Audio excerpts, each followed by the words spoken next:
Can I just sit? I'm not talking. Sure. Okay, so next match, winner of this, which is the Little Mac is BrawlerG31, and the Corrin, as always, the only like very, very solid, dominant Little Mac in the state, versus Forkies, who's got a plethora of characters. It seems like he's going to be trying Corrin. His newest one is Corrin, and it's just as solid as everyone else. It's the orange Corrin, thank God. But so winner of this, my favorite color. Winner. Give me some. All right, so winner of this will end up playing Creatious from last match. These sets from them, they're actually, this PR season, they are 8-8 on games, and BrawlerG is up 3-1 in sets. Yeah. The last time they met at an ATG event, they went to Game 10 in Grand Finals. And I believe that was Mac, and it was either Meta Knight or Cloud, I believe. It was Mac and Meta Knight the entire time. Okay, that's what I thought. Yeah. But I was unsure. I was not at the event. So, obviously, we're not going to FD or Smashville. Those are the definite bans. And then... Oh, sorry. I was just going to say probably Dreamline's gone. No, that's right. I was just going to say, even though Gabe's up in sets, their games have become increasingly more even over time. Which is insane. It's like, you think, like, it got closer and closer to 50%. Which, like, seems so weird in a game like this. Like, you can only play, like, so many times. It's, like, only 16 games. But it's like, it's so close to 50-50. It just seems to switch back and forth between 5 to 10% at most. But anyway, though, with Corrin, he's especially good at getting the stun lock setups with the neutral B, beating out the super armor, the super armor and the bite. Yeah. I think after watching Forkies and playing him in doubles. In this matchup, he goes for a lot of side Bs and neutral Bs. Like, as you said, the neutral Bs, they're really on point when they hit. The problem is, he throws them out a lot. This is an unfortunate situation for Mac. He does too much, but for the most part, he's able to capitalize on them because of his appropriate timing and reaction skills. I agree. But I think if there's going to be something that might be the downfall in this set, that's going to be the stock, though. It seals in the deal, though. It's working for now. But he should be able to mix up from that, because it's not going to work on BrawlerG for too long. Yeah, and we saw, like, he got punished for one, I believe. And I know he got punished for a side B earlier, which I know he's also a huge, huge fan of. You got to be more careful with that than with the average character, because of Little Mac's speed and power on the ground can completely turn around the advantage you think you would have with the side B. And he can grab you or at least chase you because of how fast he is and just punish you with either forward smash or up smash, generally up smash. It seems like BrawlerG's having like a really, really hard time. Thank God that was not an F smash. That would have been terrible. But it seems like he's having a lot of trouble with like pressure from a disjoint and not really being able to like capitalize and get in. Oh, that's unfortunate. If you get a little too hungry for those. And now he's got KO Punch ready to go. He needs about 10%. There it is. He needs one down to will seal this stock. And they're both painfully aware of the possibility. This is where the footsies begin. That's it. Oh, never mind. You know, I was honestly in my mind. Sorry. I was starting to not discount BrawlerG, but it seemed like he was having a lot of trouble because he was getting a lot of moves from Corrin that are pretty safe. We're tossing him up in the air, and it's like forces if you do an air dodge or not. And like regardless of what you do, it seemed like Forkies was ready to punish either option. Yeah. So I thought he was gonna have like a pretty hard time. Oh, nice. Amazingly spaced side B. But the thing is with BrawlerG, and it's strange because it's never over, but also whenever he's losing, he plays better, including in the same match every time. He powers up. I had to play him to get into top 8, which I lost, and it was a slaughter. And that's like that's not really covering everything. But there's nothing to feel bad about because that's what he does to most people. Yeah. He's very proficient with his character. I'm really, really scared of Forkies. Like how many times he's been using counter because because BrawlerG can bait that out so easily, and with the power of Little Mac, especially with his up smash, because that's generally the best way to punish that.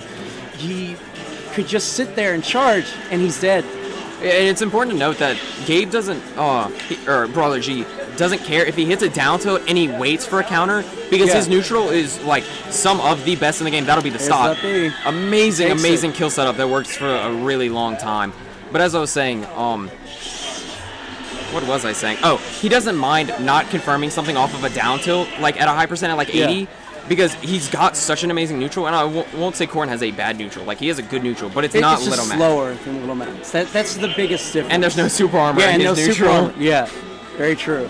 But that neutral B, if he uses it sparingly enough, can pin. Oh. So what is this? Gabe or BrawlerG has told me that he thinks Forkies has the best Bowser in state, and Bowser is a very, very hard matchup for Little Mac because of Tough Guy. Tough Guy will work up until I believe 50%. So the grab and the combos being him a fast faller, and just the regular combos would work on anyone at those percents. I mean, I can believe it. That's what I've seen so far from another top Bowser player we have, EJ. And have you seen that pivot grab? It's ridiculous. It has the most range in the entire. Oh. And so this is what happens. He's already at 50%. And also you can't like jab or like jab 1-2 in neutral because he tough guys. Bowser's looking like Sheik right now with the regrabs into aerials into regrabs. It seems like now it's a mix up every time BrawlerG comes down. What side is he gonna come down on for the grab?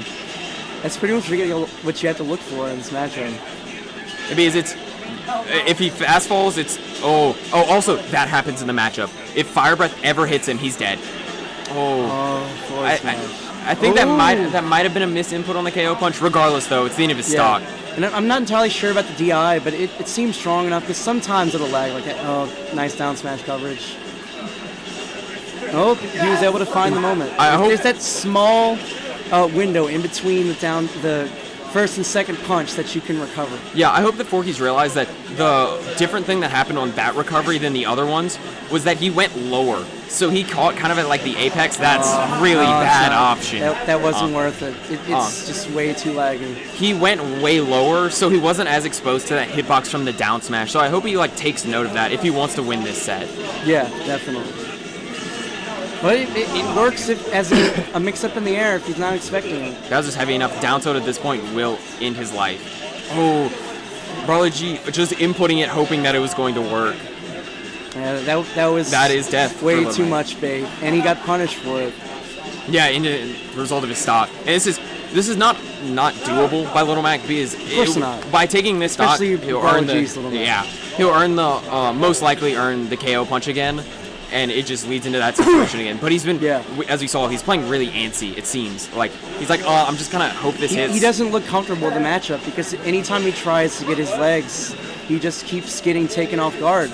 Because Bowser's, not only because he can keep in the air with his grab to aerial setups, and even the kill throw at up to about 100%, he can also just outspace him with his side B. That was nice coverage, but he was just able to get around very.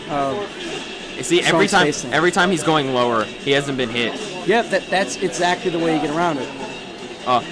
One of two ways. Nice super smash. Didn't even get hit. As usually comes back, and it's basically back to even. I'd also like to see if after he forward smash. If that had been, I don't think that was even body blow either. It just went down by half. It wasn't even charged. That might have been body blow then, because the down angle does more shield damage and percent, obviously. But I was always gonna say, when Forkies got the grab, he's now really grab hungry, and this is going to be a huge, huge problem for him. Because right now he's getting completely read by BrawlerG. He's focusing too much on just one option, so he's losing his mix-ups, and that is very bad against this character because that's how you have to get around him with his super armor and his speed. Oh, if BrawlerG hadn't stopped into shields, he would have died. Yeah. Or Bowser, of course. Also, I was very surprised. It took a while for BrawlerG to... That was nice matching out of that. Yeah. I was going to say... I can't remember. Just the jab. All the jabs. Yeah, the multi-hit jab DI now. Multi-hit jab, that's it. The SDI. I'm sorry, everyone. No. Words are hard on commentary. That's true. But I think, this is looking really bad. I wish he would have waited to forward air, because the thing that scares Gabe the most in that situation is he's dead. He can't get past Fire Breath. No! He didn't hold it! Oh my god. Never underestimate BrawlerG. You never know, because he can recover from almost anything. Yeah, but he doesn't have super armor on that side B at that point. He should have been dead. Yeah. Like that's all Forkies, and that's death. Oh, the up B. The signature. the bread and butter. That was unfortunate. I honestly want to know what happened with Forkies. Just one minor opening. That was. Forkies, And he why'd took you let go of the advantage fire breath? It looked like he was gonna try, like you were gonna try to capitalize with like the whole point of fire breath is just Drop him immediately? if you just hold it, it's not really gonna do anything. Okay. Yeah. One way or another, he can still push. He can still push inward and then get even closer to the side. So if you do it, Yeah. and then let go immediately, Okay. That's what I figured, because it's. then you can miss, and then that's an optimal punch. Yeah, that's true. I figured as much with that, because it's not as easy to punish Little Max side B as most people think it is. I thought it was gonna immediately like drop him low enough that the side B and up B wouldn't get back to the fire. Like I thought it would resend quick enough, but Yeah.